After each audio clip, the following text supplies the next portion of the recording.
Jadi dia bisa sakit karena otot, sakit karena saraf kejepit, sakit karena tulang yang geser gitu ya. Dari pemeriksaan, dari gejalanya itu kita bisa kira-kira sebetulnya.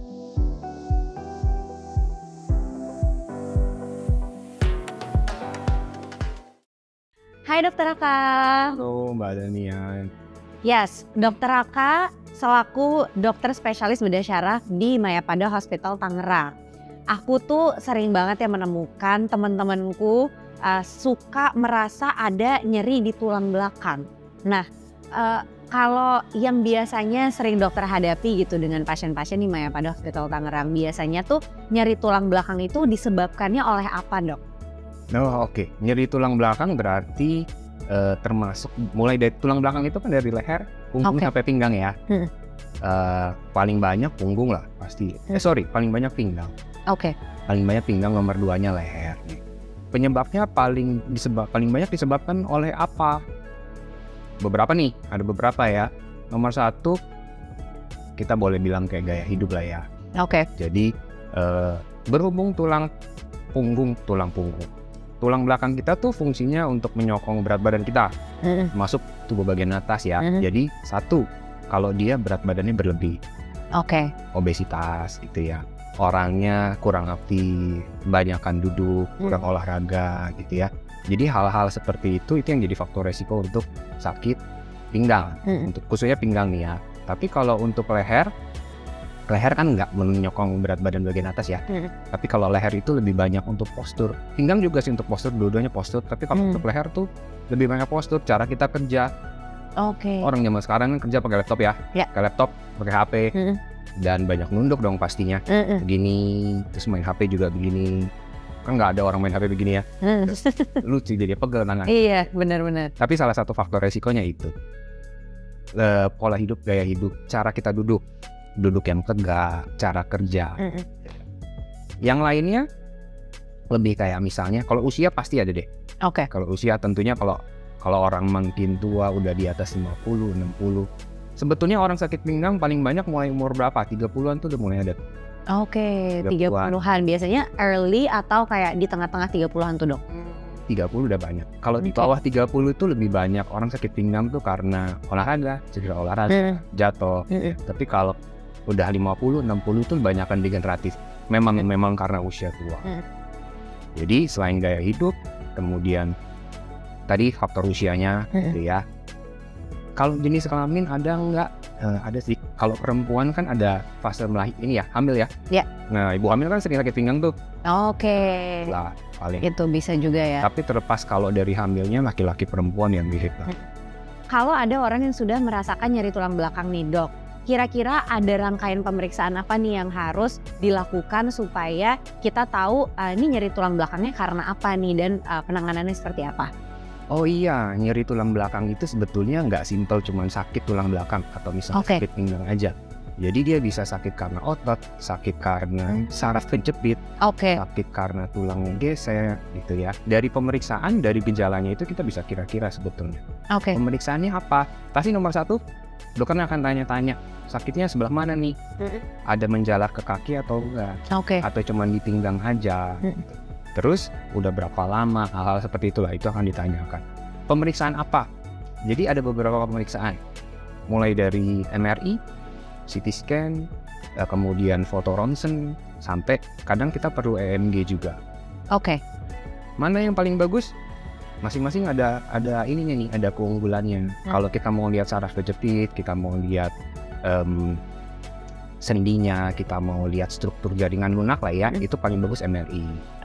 Kalau mau lihat tulang memang paling bagus kita dengan CT scan. Bahkan dengan ronsen konvensional, foto ronsen biasa gitu ya, kadang kita masih pakai terutama untuk misalnya kita mau lihat strukturnya ketika dia berdiri. Kemudian dengan dia membongkok atau dia berdiri tegak, ada perubahan nggak? Ada orang yang kalau MRI di CT scan itu kan tidur ya, pasiennya diperiksa tiduran, dia masuk ke terowongan gitu. Artinya dia tidur, tulang belakangnya nggak kena beban berat badannya nih. Nah, ada yang baru kelihatan ketika dia berdiri di foto ronsen atau dia membungkuk, baru tuh tulang yang geser baru kelihatan. I see.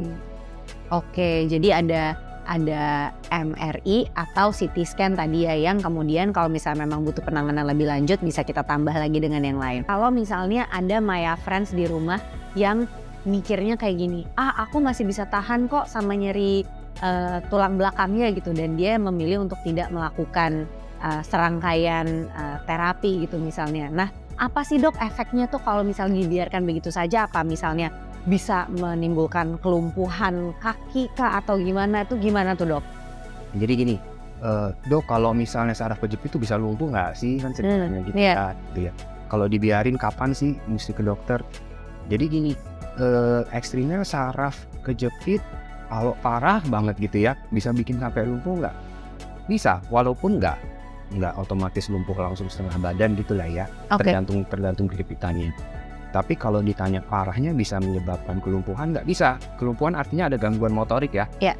Udah mulai kekuatan motoriknya udah mulai lemah.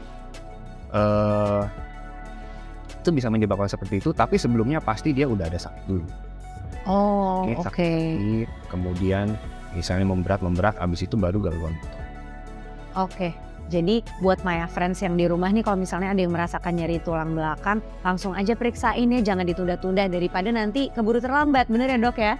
Dok, boleh diceritain nggak ke Maya Friends yang ada di rumah, gejalanya kalau orang itu ada nyeri tulang belakang tuh seperti apa?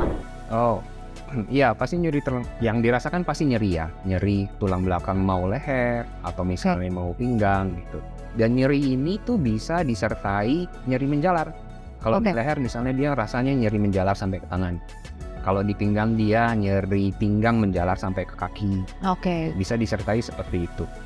Kalau yang beratnya gitu ya, terkadang ada beberapa pasien yang sudah disertai dengan kelemahan kakinya. Dok, kok saya kalau kayak gerakan injek gas gitu ya, udah mulai agak lemas.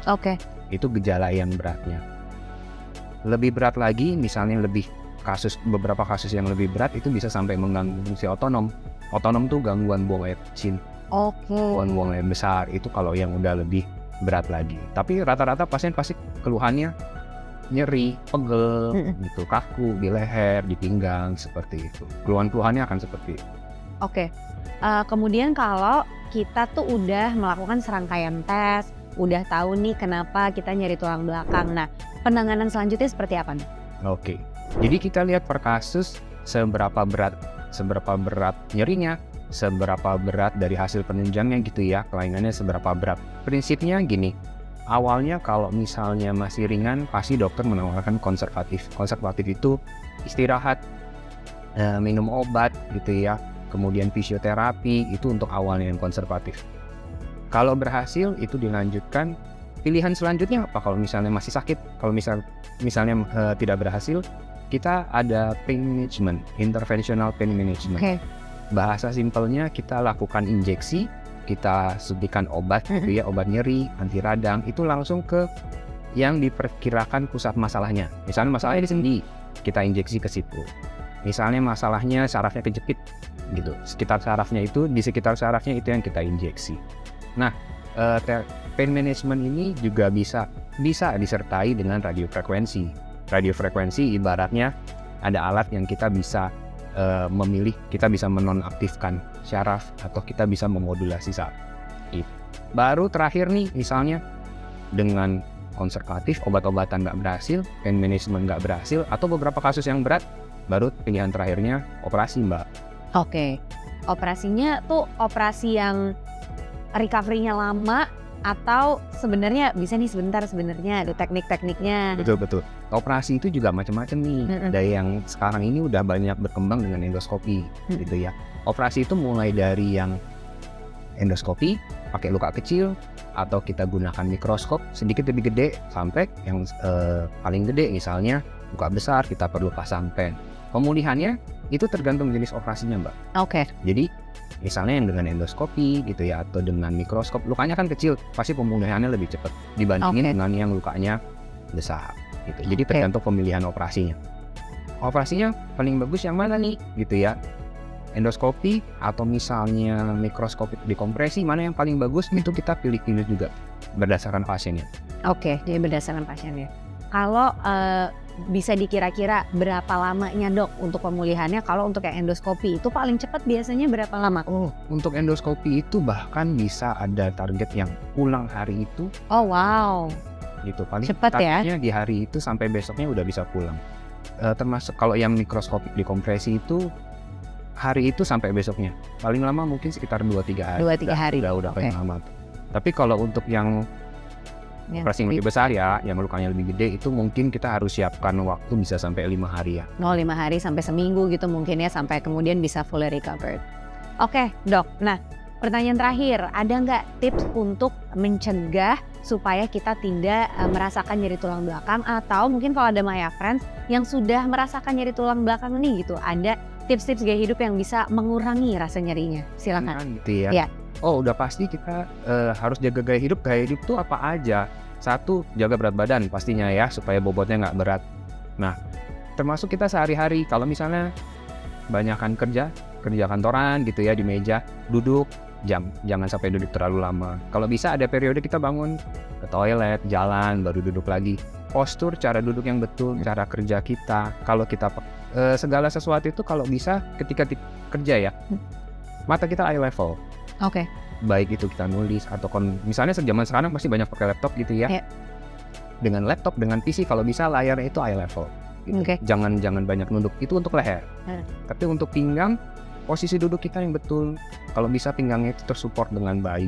Duduk meskipun tersupport dengan baik, jangan duduk terlalu lama. Kan kadang orang kerja bisa sampai 6 jam, 8 jam duduk terus nggak terasa gitu kan.